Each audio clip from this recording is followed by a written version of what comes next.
우리 함께 신나게 찬양하시겠습니다.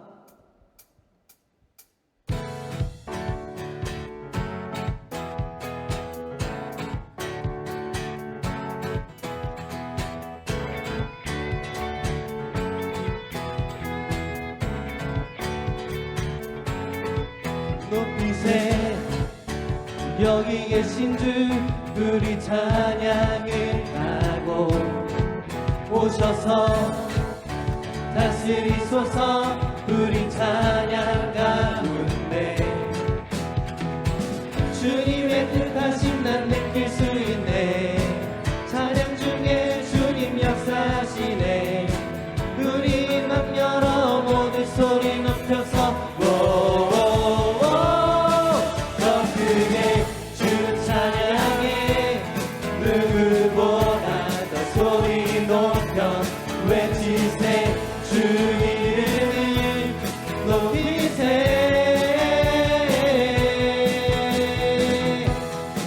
찬양해. 주 임재 가운데 변화됨을 느끼네. 끊어진 속박에서 쓸 죄의 문은 무너져. 주님의 뜻하심 난 느낄 수 있네. 찬양 중에 주님 역사하시네. 우리 맘 열어 모든 소리 높여서 자유해.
아멘.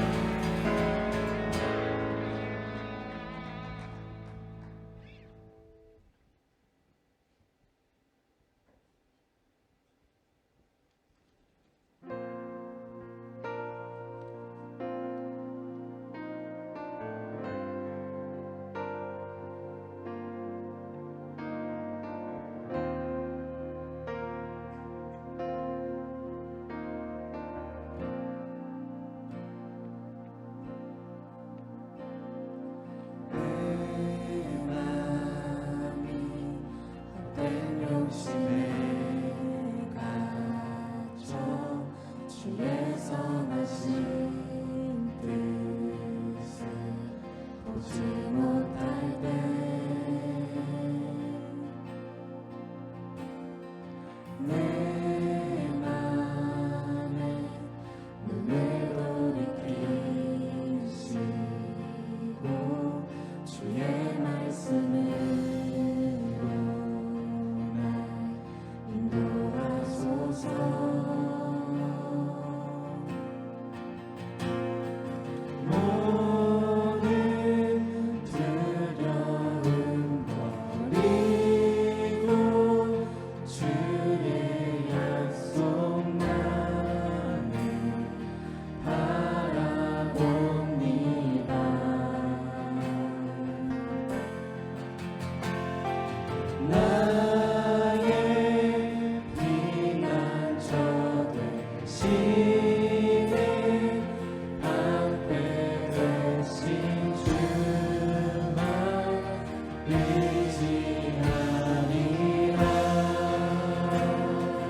맘이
수 없는 사랑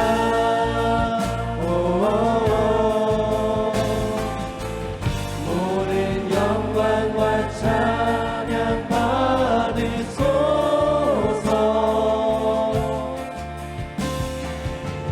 영원토록 주 이름 찬양해 주의 뜻 하늘보다 높고 바다보다 깊고 신실하시네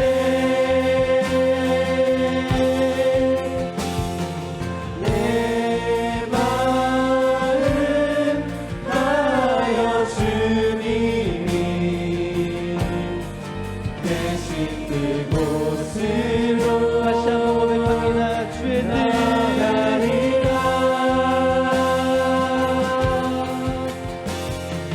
주의 뜻 하늘보다 높고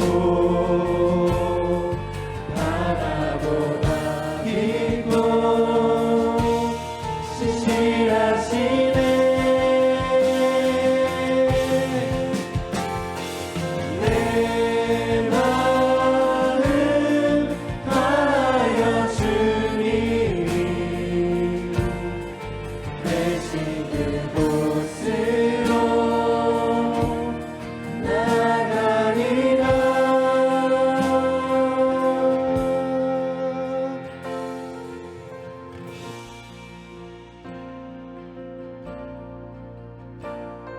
우리 조용히 기도로 예배를 준비하시겠습니다.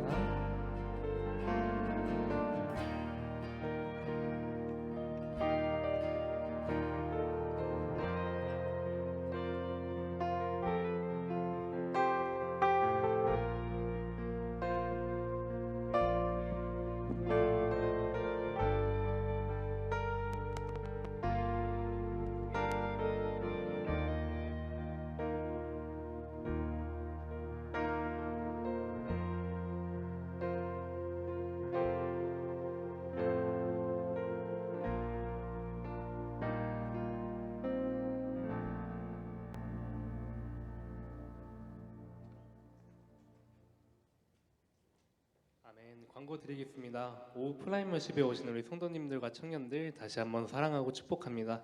하나님께 예배하며 우리의 기쁨을 되게 원하고 이 시간 전심으로 주님께 예배드리길 소망합니다. 먼저 청년 광고입니다. 각자의 삶의 자리에서 매일매일 큐티 꾸준히 하면서 주님과 가까이 하는 시간 가지시길 바라겠습니다.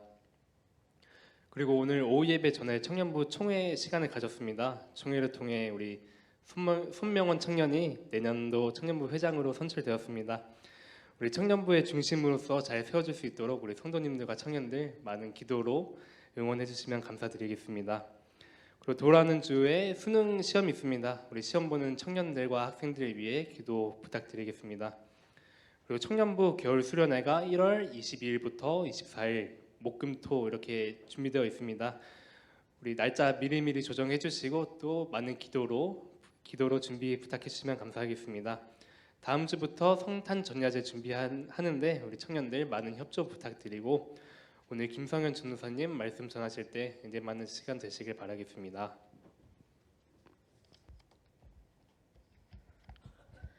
네, 오늘 하나님께서 우리에게 주신 말씀은 아가서 8장 7절입니다. 제가 봉독하겠습니다. 많은 물도 이 사랑을 끄지 못하겠고 홍수라도 삼키지 못하나니 사람이 그의 온 가산을 다 주고 사랑과 바꾸려 할지라도 오히려 멸시를 받으리라. 아멘. 네, 이 시간 우리 주님께 예배하기 위해 모인 청년 공동체 그리고 우리 성도님들 일심 공동체 모두 사랑하고 축복합니다. 양옆에 있는 지체들에게도 한번 인사해 볼까요? 사랑하고 축복합니다. 네, 앞에서 보니까 너무 보기 좋네요.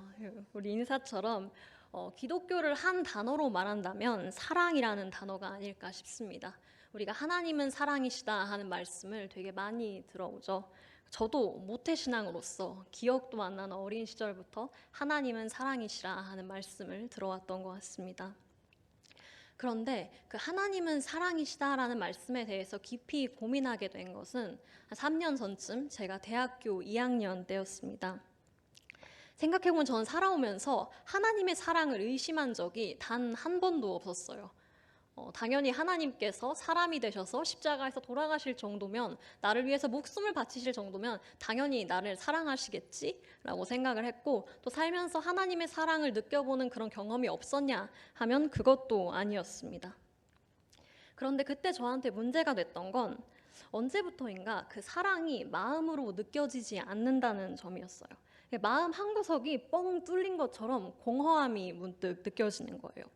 분명히 신앙생활도 잘 하고 있고, 뭐 하나님의 사랑에 대해서, 십자가에 대해서 막 줄줄줄 말할 수 있고 다 외울 수 있는데 문득 속이 비어 있고 사랑이 고프다라고 하는 생각을 하게 된 거죠. 아무리 친구들이랑 재밌게 놀고 막 즐거운 데 가서 놀다가 와도 이 공허함은 채워지지가 않았습니다. 그래서 이건 하나님의 사랑 때문이다. 내가 하나님의 사랑을 느끼지 못해서 이런 공허함을 느끼는구나 생각하고 한 가지 결심을 하게 됩니다. 내가 하나님의 사랑을 꼭 느끼고야 말겠다. 내가 하나님을 만나는 인격적인 경험을 하면 이게 느껴지지 않을까라고 생각을 하고 절대 하나님이 나를 가만두시지 못하도록 내가 열심히 노력을 해봐야겠다라고 다짐을 했습니다. 전 되게 자신이 있었어요. 되게 계획적인 사람이었거든요. 그래서 이 목표에 맞춰서 여러 가지 계획들을 짜기 시작했습니다. 그럼 계획을 짜기 전에 원래는 어떻게 했었냐? 원래도 성경은 잘 읽고 있었습니다. 저희 부모님은 어렸을 때부터 성경 읽기를 굉장히 중시하셨거든요. 그래서 매일 성경을 읽어야 한다고 말씀을 하셨는데 저는 어린이부 친구들이랑 지금 똑같이 그런 거 하나도 모르겠고 게임이나 하고 싶다라는 생각을 하는 어린이였습니다. 그래서 엄마가 규칙을 정하신 게 하루에 성경 30장을 읽어야 게임 30분을 할 수 있게 해주겠다라고 하는 규칙을 세우셨어요. 지금 부모님들께 아이디어를 드리고 있는 겁니다. 근데 엄마를 이기지는 못하겠고 게임은 너무 하고 싶고 전 게임을 위해서라면 뭐든지 다 할 수 있었거든요. 그래서 성경을 후딱 빨리 읽어버리고 게임을 해야지라는 생각으로 매일매일 그렇게 성경을 읽기 시작했습니다. 그렇게 초등학교 때부터 성경을 읽고 어렸을 때는 엄마한테 검사받고 게임해야 되니까 성경을 읽고 커서는 어렸을 때부터 계속 해왔으니까 그래도 성경은 읽어야지 하는 의무감 때문에 성경을 읽었습니다. 그리고 이렇게 하던 거에 한 2배쯤 하면 하나님을 만나는 경험을 할 수 있지 않을까 생각을 하고 계획을 짰어요. 아침에 일어나면 가장 먼저 큐티를 해야지. 그냥 하는 게 아니라 이걸 내가 노트북으로 다 정리를 해서 몇 장씩 파일을 만들어 놔야겠다라고 생각을 합니다. 그리고 원래 읽던 거에 2배, 60장씩 매일 성경을 읽어야겠다. 그리고 학교에는 저희 기도실이 있었는데 수업 비는 시간에 1시간씩, 2시간씩 가서 기도를 해야겠다. 그리고 학교에서 드려지는 모든 예배 모임과 기도 모임에 다 참여해서 예배를 드려야겠다. 등하굣길에는 찬양만 들어야겠다. 집에 와서 또 기도를 해야겠다라고 하는 이 거창한 계획들을 세워놨어요. 전 신학교를 다녔으니까 학교에 가서 배우는 것도 하나님 말씀이었단 말이에요. 그러니까 아침부터 저녁까지 다 하나님 말씀으로 가득 찬 하루가 완성이 되는 거죠. 이렇게 거창한 계획을 세우고 열정을 가지고 시작했습니다. 제가 잘 따라갔을까요? 네, 고개를 저으시는데 전 엄청 잘 따라갔습니다. 계획한 모든 거를 다 해내고 계획한 것보다 더 해낸 날도 있었어요. 처음에는 이러다 하나님께서 꿈에 나타나셔서 막 솔로몬처럼 소원을 들어주시겠다고 하면 어떡하나 하는 이런 김칫국도 좀 마셨던 것 같아요. 그런데 그렇게 계획을 따라서 하는데 처음엔 되게 뿌듯했어요. 며칠이 지나고 몇 주가 지나고 달이 지나가는데 변하는 게 하나도 없는 거예요. 원래 하던 게 부족했나 보다, 더 열심히 해야겠다라고 생각을 해서 뭔가를 더 해도 신앙생활에 있어서 어떤 감동도 없고 말씀을 통해서, 성경을 통해서 말씀하시는 것 같지도 않고 내 기도를 듣고는 계시나 싶고 이러니까 점점 불만이 쌓이기 시작합니다. 그래서 시간이 얼마나 지났을까 저는 하나님께 하나님, 제가 이 정도로 노력을 하는데 이 정도 했으면 뭐라도 하나 해주셔야 되는 거 아닙니까? 이 정도 했으면 뭐라도 하나 해주셔야지. 저는 더 이상은 못 해먹겠습니다. 하나님 알아서 하세요 하고 하나님께 화를 내고, 실제로는 이것보다 훨씬 심하게 화를 내고 하나님께 파업을 선언합니다. 교회에서 하던 것들 외에 개인적으로 하는 모든 큐티, 성경, 기도 이런 거를 다 그만둬 버렸어요. 그때부터 한 달 정도를 그렇게 아무것도 안 하고 쉬었습니다. 어떤 반항심도 있었고 저 스스로도 그 모든 것들을 다 하다 보니까 더 이상은 뭔가를 노력하고 싶지 않다 하는 지친 마음이 있었던 것 같아요.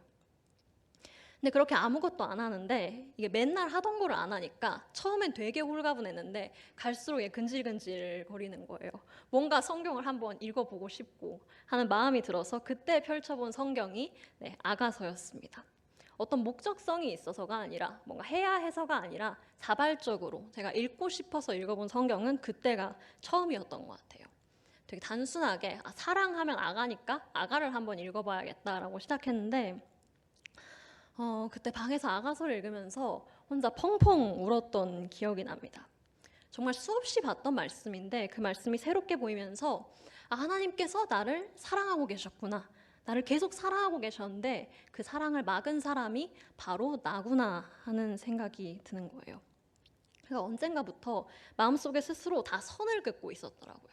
세상의 모든 거를 이분법적으로 나눠서 이건 선한 것, 저건 악한 것 이렇게 나누고 항상 선한 것을 선택하고 싶다는 그 마음에서 시작을 했는데 어쩌다 보니 게으름은 악이니까 늦잠 자는 것도 악한 거고 조절하지 못하는 건 악이니까 과식하는 것도 악한 거고 이것도 악, 저것도 악, 저것도 악 이런 식으로 세상을 나누고 저 자신한테도 그런 기준을 들이밀고 있었던 거예요.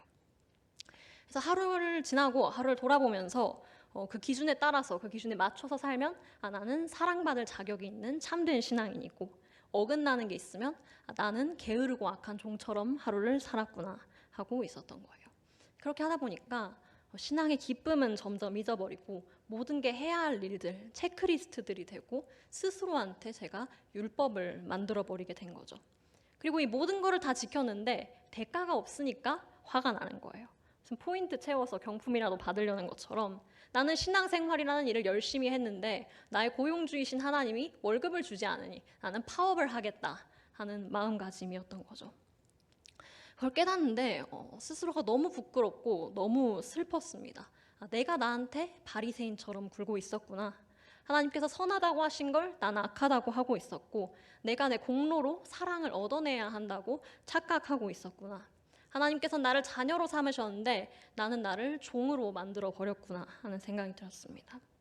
네, 그렇다고 이걸 듣고 성도님들이 이제 성경 그만 읽고 기도 그만해야겠다라고 하시면 안 돼요. 아시죠?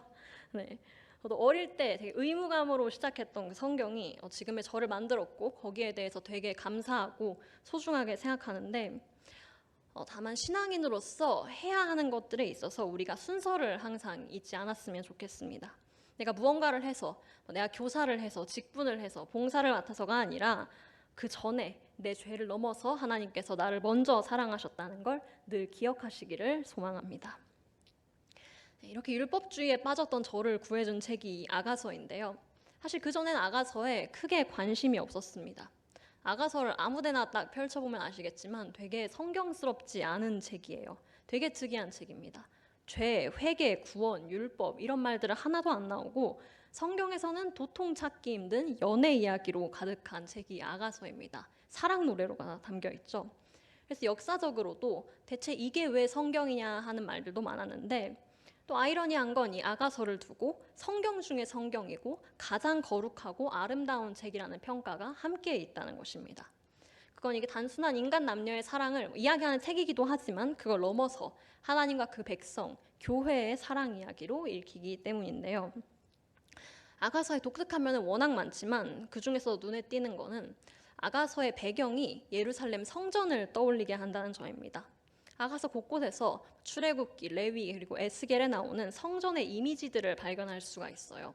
성전의 자재인 레바논의 백향목도 나오고 성전 기둥과 벽의 장식이었던 석류나 백합도 나오고 정결례에 쓰였던 몰약과 향료들의 성전을 지은 솔로몬까지 언급하는 책이 아가서입니다. 그렇다면 왜 성전일까요? 성전은 죄 많은 인간과 함께하기 위해 하나님이 주신 공간이지만 그게 완전한 방식은 아니었습니다. 성전은 본질적으로 철저한 분리와 구획의 공간이었습니다. 우리가 제사를 드리러 가는 평범한 이스라엘 사람이 되었다고 한번 생각을 해볼까요? 제사장이 아닌 사람은 성전 건물로 들어가지 못합니다. 성전의 뜰까지밖에 갈 수가 없죠. 그리고 시간이 흐를수록 그 경계는 더더 세분화돼서 이제 뜰도 나눠지는 거예요. 여성의 뜰, 이방인의 뜰. 그리고 그걸 넘어가면 사형에 처해졌습니다. 그러니까 성전은 사람이 하나님께 가까이 가는 공간인가 동시에 절대로 하나님께 갈 수 없음을 뼈저리게 느끼는 곳이었습니다. 뜰에서 성소, 지성소로 갈수록 거룩해지고 그만큼 가까이 갈 수가 없는 곳이었어요. 제사장이 아니라면 성전 건물 안으로 들어갈 수 없었고 그 중에서도 지성소는 오직 대제사장만이 1년에 딱 한 번 들어갈 수 있는 사람이 범접할 수 없는 장소가 성전이었습니다. 대부분의 사람들은 그 뜰에서 평생 들어가지 못하는 거룩한 공간을 바라보면서 제사를 드립니다. 제사는 결코 고상하게 드려지지 않습니다. 내 손으로 내가 직접 제물을 죽이고 그 짐승 울음소리, 그 피비린내와 탄내 속에서 내 죄와 타락을 정면으로 마주하는 자리입니다. 성전은 하나님과 나 사이에 놓인 그 선, 그 경계를 실감하는 곳이었습니다. 하나님은 하나님의 집에 거하시지만 죄인인 나는 절대 그곳에 갈 수 없다고, 아무리 제사를 드려도 끝내 그분께 다다를 수 없음을 깨닫는 곳이 성전이었습니다. 그래서 사실 아가서가 묘사하는 이 아름다운 장식들과 향기들은 일반 백성이 평생 단 한 번도 보지 못한 것들이었습니다. 이것들은 다 인간의 세상과는 분리된 하나님께 속한 거룩의 세상에 속하는 것들이었습니다. 그런데 아가서의 분위기는 그런 현실과는 전혀 다릅니다. 그 분리의 세계가 완전히 뒤집히는 책이 아가서입니다. 마치 성전의 뜰에 멈춰 있을 수밖에 없었던 인간이 이미 그 안에 들어온 것 같고, 더 나아가서 창조 질서가 회복된 낙원에 있는 것처럼 배경을 그리는데요. 이곳에서 연인은, 그러니까 하나님과 사람은 자유롭게 자연을 거닐고 사랑을 속삭입니다. 아가서에서 넘어갈 수 없는 담과 휘장 같은 것은 보이지 않습니다. 아가서는 이렇게 거룩을 두려운 분리가 아닌 사랑의 친밀한 임재로 다시 써내려갑니다. 이제 제사장만이 마주할 수 있었던 성물들은 사람들이 자연 속에서 누릴 수 있는 것이 되었고, 성전의 내부가 열리고 사람에게 금지되었던 거룩이 온 세상으로 확장되는 것입니다. 이 친밀한 임재의 세계를 가장 잘 드러내는 구절이 아가서 2장 16절 상반절입니다. 내 사랑하는 자는 내게 속하였고 나는 그에게 속하였도다. 아멘. 아가서 전체를 관통하는 구절이라고도 할 수 있는데요. 하나님과 사람 사이에 놓였던 그 선, 거룩과 속됨을 가르던 경계선은 이제 사랑 안에서 무너집니다. 아가서가 이러한 연합을 선언할 수 있는 이유에는, 그 이유의 중심에는 성전의 휘장을 찢고 벽을 허무시는 주님이 계십니다. 아가서에서 주님은 머나먼 지성소에 머무르시는 분이 아니라 사랑하는 자를 찾아 경계를 넘어가는 모습으로 그려집니다. 2장 10절입니다. 나의 사랑하는 자가 내게 말하여 이르기를 나의 사랑 내 어여쁜 자야 일어나서 함께 가자. 이 앞구절은 산을 뛰어넘어 와서 그리고 창문 사이로 집 안에 있는 여인을 부르는 장면을 보여줍니다. 그리고 이 여인은 부르심에 응답해서 밤중에 침상에서 일어나 성 안으로 거리와 큰 길로 사랑을 찾아 나가는데요. 3장 2절 말씀입니다. 이에 내가 일어나서 성 안을 돌아다니며 마음에 사랑하는 자를 거리에서나 큰 길에서나 찾으리라 하고 찾으나 만나지 못하였노라. 사실 여인이 밤에 집 밖에 나가서 거리를 돌아다니는 건 당대의 법과 사회적 규범을 고려하면 절대 있을 수가 없는 일입니다. 아가서가 말하는 사랑은 사실 고대 이스라엘에서는 불가능한 사랑입니다. 당대 여자는 절대 사랑의 주체가 될 수 없었습니다. 여자에게 허락된 경계는 딱 집 안이었고 그 경계의 주인은 아버지나 형제였습니다. 공적 공간에 자유롭게 다닐 수도 없었고, 여기 나오는 것처럼 밤 시간에 외출을 했다가는 방탕한 여인이라는 비난을 피할 수가 없었습니다. 당연히 사랑에 있어서도 가족이 정해주는 사람하고 결혼하는 거지 여자가 자기 목소리를 내거나 사랑을 선택하거나 하는 건 있을 수가 없었습니다. 그런데 아가서에 나오는 여인은 좀 다르죠. 아가서는 성경 중에서 여자의 목소리가 가장 많이 나오는 책, 그리고 가장 당당하고 주체적인 여자가 나오는 책으로 평가가 되는데요. 이 여인은 그런 사회적 현실에도 불구하고 당당하게 사랑을 말하고 사랑을 노래하고 성으로 들로 사랑을 찾아 나섭니다. 그럼 이 사람이 막 지위가 높거나 돈이 많아서 그러냐 하면 그것도 아니거든요. 아가서 1장 5절과 6절을 보면 예루살렘 딸들아 내가 비록 검으나 아름다우니 게달의 장막 같을지라도 솔로몬의 휘장과도 같구나. 내가 햇볕에 쬐어서 거무스름할지라도 흘겨보지 말 것은 내 어머니의 아들들이 나에게 노하여 포도원지기로 삼았음이라. 나의 포도원을 내가 지키지 못하였구나. 여기서 여인은 스스로를 검다고 이야기합니다. 검다는 건 피부색에 대한 언어가 아니라 낮은 신분과 사회적 수치를 드러내는 언어입니다. 그리고 게달은 이스라엘에서 야만인과 주변부를 상징합니다.